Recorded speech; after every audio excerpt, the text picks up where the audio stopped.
चलिए अगला पार्ट पढ़ना है। द्विघात बहुपद के अधिक से अधिक दुगुना शून्य होता है। जब भी द्विघात बहुपद होगा तो दुगुना शून्य होगा।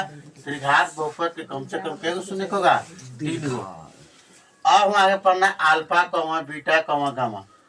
यानी त्रिघात बहुपद जब हो तो a s q plus b s square plus c x plus d बराबर 0। शून्य को हो तो सूत्र होता है इसका alpha plus beta plus gamma बराबर minus B Y.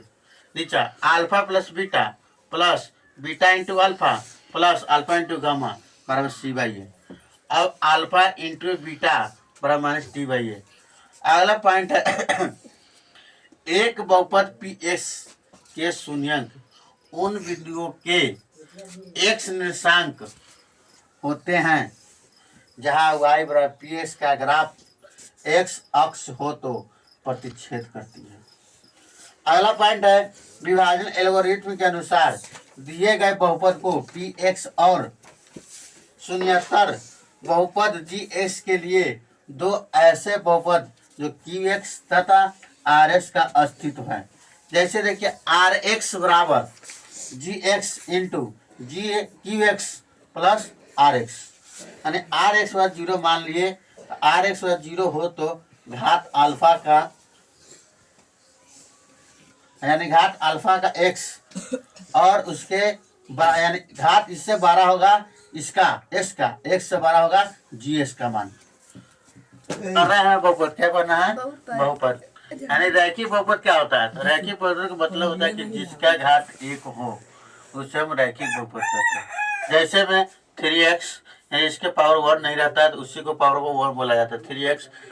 3x plus 1 3x plus 2। आगे द्विघात बहुपद। द्विघात बहुपद में क्या होता है? जिसका घात 2 हो। क्या? जिसका घात 2 हो उसे हम द्विघात बहुपद करते हैं। जैसे में 2x स्क्वायर, तो यह पावर क्या है? 2। घात का मतलब 2, पावर को देखना है यहाँ पर। यहाँ हमारा क्या हो जाएगा? घात का पावर 2।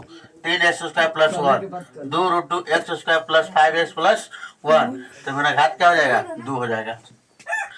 अब त्रिघात बहुपद जिसका बहुपद 3 हो, यानी जिसका बहुपद 3 हो उसे त्रिघात बहुपद कहते हैं। जैसे इसमें देखिए 3x के पावर 3, यानी इसको मेरा घात क्या हो जाएगा? 3। इसका पावर क्या हो जाएगा? 3। पावर वाला को हमें देखना है। 3x square 3 plus 2x square, तो हमें दूसरे से कोई लेना देना नहीं। सबसे अगिल का जो होगा ना घात, उसी को हमको देखना है। अब है द्विघात बहुपद का समीकरण। द्विघात बहुपद का समीकरण होता है a x square plus b x plus c बराबर 0। अब होता है शून्यंकों का योग।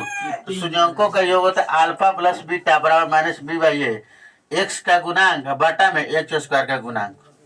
आगे देखिए शून्यंक का गुणनफल यानी अल्फा इंटू बीटा, यह क्या हो जाएगा? Alpha into beta, alpha into beta बराबर सी बाई ए। इसका होता है अचर पद बता में एक्स स्क्वायर का शून्यंक।